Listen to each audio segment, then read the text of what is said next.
the invention of currency systems fundamentally changed how societies operated, and, how control was exerted over populations.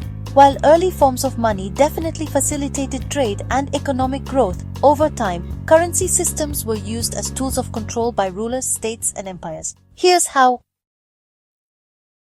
Centralization of power. Minting authority. Only rulers or central authorities could mint coins or issue official currency. This centralized control allowed them to standardize value and assert their sovereignty. Monopoly on legitimacy.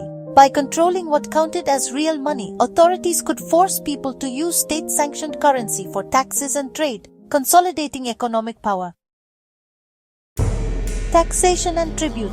Enforced participation in the monetary economy.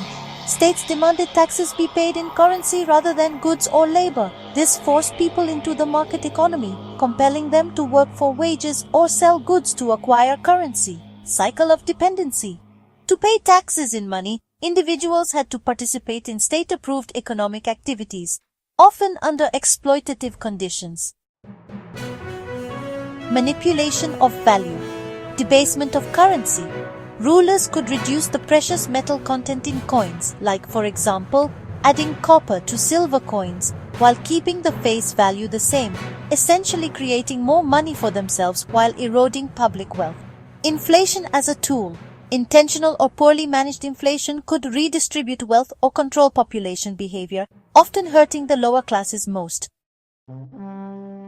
So, let's talk about how currency, especially as it evolved into things like banknotes, ledgers, and even digital money, made it a lot easier for states to keep tabs on economic transactions. This new ability really helped governments monitor and control what was happening in their economies.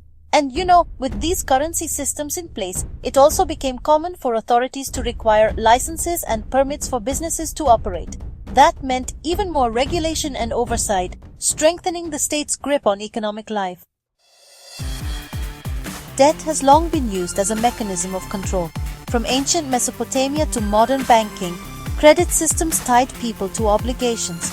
Those unable to repay debts were often forced into servitude, lost land, or suffered other penalties. By structuring currency systems to favor lenders and the wealthy, some populations became permanently indebted, limiting their autonomy. Access to money has always dictated social status. Those with capital gained power, land, and influence, while those without had fewer options and less freedom. The monetary system helped solidify class divisions and honestly made upward mobility much more difficult. So, to sum it up, the inventors and controllers of currency systems used money not just to facilitate trade but also to extract resources through taxes, concentrate economic and political power, regulate and monitor behavior, and maintain hierarchical class structures. These mechanisms turned currency into a powerful tool of social engineering and control, an influence that, definitely continues today, especially in digital finance systems. Please subscribe if you want more of such content.